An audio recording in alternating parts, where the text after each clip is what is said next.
सुप्रभात बच्चों, मैं मिथिलेश कुमार आपका हिंदी शिक्षक वर्ग सप्तम के लिए पाठ 14 जिसका शीर्षक है खान पान की बदलती तस्वीर, जिसके रचयिता प्रयाग शुक्ल हैं। यह एक निबंध है। इस निबंध में लेखक ने आए दिन भोजन में होने वाले बदलाव की चर्चा की है। आइए देखते हैं लेखक ने हमें क्या समझाने की कोशिश की है। मनुष्य के जीवन में भोजन, वस्त्र और आवास, ये तीन मूलभूत आवश्यकताएं हैं। इन तीन मूल चीजों में परिवर्तन हो रहे हैं। सबसे प्रथम भोजन में दिन प्रतिदिन बदलाव देखे जा रहे हैं।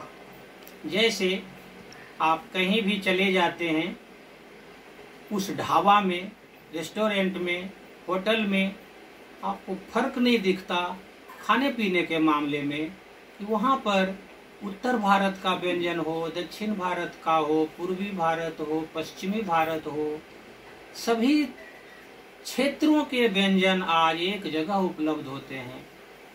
आप छोटे से बाजार में रहते हैं, वहाँ भी पिज्जा, बर्गर, नूडल्स, चाउमीन, कई तरह के नमकीन, कई तरह की मिठाइयाँ, पता नहीं क्या क्या चीजें खाने के लिए भरी पड़ी रहती है।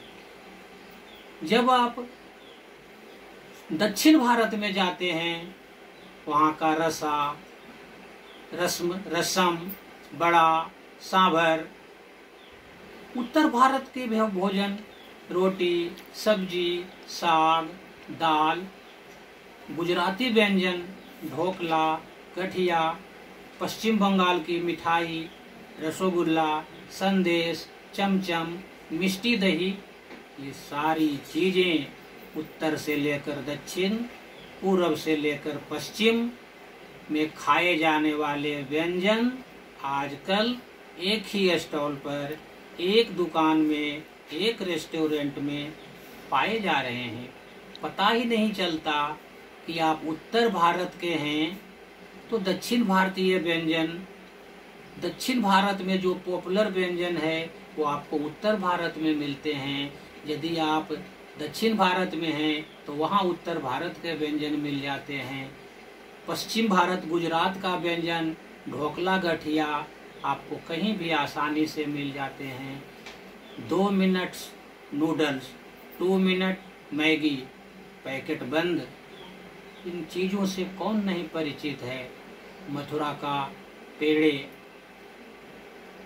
आगरा के पेठे, राजस्थान बीकानेर के तरह तरह की नमकीन, नागपुर का भुजिया, आलू का चिप्स, अब तो इसका विज्ञापित रूप बड़े बड़े शहरों से लेकर छोटे छोटे कस्बों तक फैला हुआ है। जो भोजन साहबी ठिकाने तक सीमित थे, बड़े बड़े लोग उसका रसास्वादन करते थे। ब्रेड, ये साहबी लोग खाते थे। आज ब्रेड गली गली, मोहल्ले मोहल्ले विक्रेता आते हैं और भारत के कस्बे तक इसका प्रचलन हो चुका है। लाखों घरों में ब्रेड तली जाती है, सेकी जाती है। अब तो हर किचन तक ब्रेड का दस्तक हो गया है। तरह तरह के नमकीन आपको यहीं खाने मिल जाते हैं। आप जब कहीं शादी पार्टी, जन्म दिवस समारोह में जाते हैं तो वहाँ पर आप देखते हैं कि 50 स्टॉल लगे हुए हैं। उस 50 स्टॉल में भारत के जितने व्यंजन हैं, सभी व्यंजन एक स्टॉल पर आपको उपलब्ध होते हैं। आप इसका स्वाद आजकल ले भी रहे हैं। जब आप कहीं शादी भोज में जाते हैं तो आप देखते हो वहाँ पर कि उत्तर से लेकर दक्षिण भारत तक के व्यंजन वहीं आपको मिल जाते हैं। एक बात इसमें है कि उसका स्वाद लेते समय हम लोग उसको मिक्स कर देते हैं। उत्तर भारत का व्यंजन हो, दक्षिण भारत का हो, सब मिलाकर खाते हैं, जिससे उसका स्वाद गड्डम गड्ड हो जाता है। ये एक उसमें खराबी है। इतने परिवर्तन जो आ रहे हैं, इससे खान पान की संस्कृति से सबसे बड़ा प्रभावित हुआ है आज की नई पीढ़ी, आज की नई पीढ़ी को जितना फास्ट फूड के बारे में जानकारी है उतना स्थानीय व्यंजन के बारे में नहीं जानते। जैसे हमारा बिहार का स्थानीय भोजन है लिट्टी चोखा।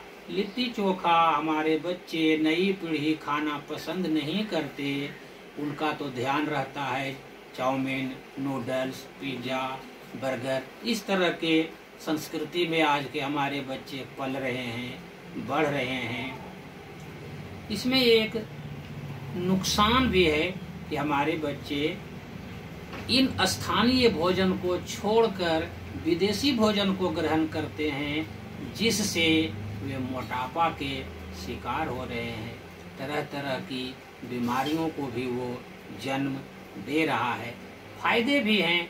फायदे ये हैं कि आपको कहीं का भोजन करने के लिए किसी क्षेत्र विशेष में जाना नहीं पड़ता है। वह भोजन आपको अपने घर में, अपने बाजार में, अपने मोहल्ले में उपलब्ध होता है।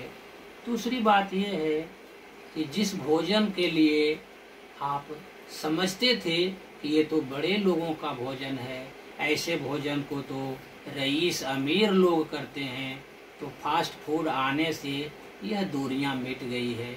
अभी कोई बड़ा छोटा ऊंच नीच ऐसी कोई बात नहीं है। कोई भी किसी का भोजन करता है और उसका स्वाद लेता है।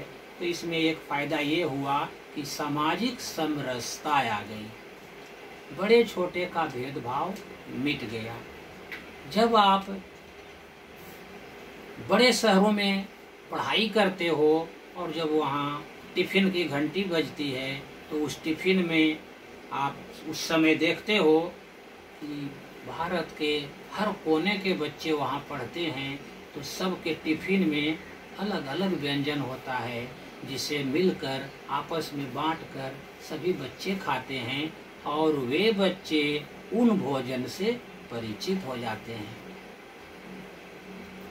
तो कहने का अर्थ ये है कि खान पान की जो हमारी तस्वीर बदल रही है, संस्कृति बदल रही है, इससे हमारी नई पीढ़ी प्रभावित ज़्यादा हुई है और हमारा स्थानीय व्यंजन का दायरा कम गया है, घट गया है।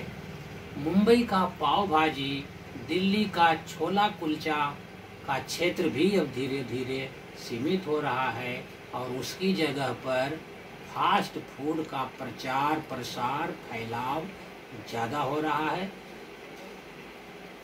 हमारी गृहिणियाँ जो मौसम के अनुसार फलों से, खाद्यान्नों से मेवे मिष्टान पकवान बनाया करती थी, और उनका प्रचलन भी घट गया है। एक कारण है कि गृहिणियाँ अब पहले जैसी घरेलू नहीं रही, अब वे कामकाजी हो गई हैं, भागम भाग चल रहा है।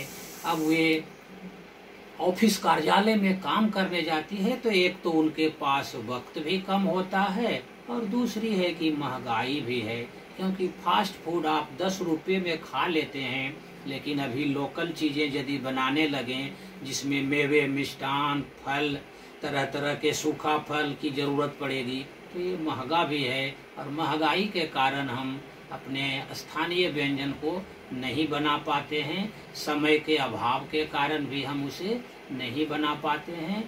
तो इससे देखा जा रहा है कि जब से ये 15-20 वर्षों से फास्ट फूड का प्रचलन बढ़ा है, खान पान की तस्वीर बदली है, तो उसमें क्या हुआ है कि हमारे स्थानीय व्यंजन का प्रचार सीमित हो गया है।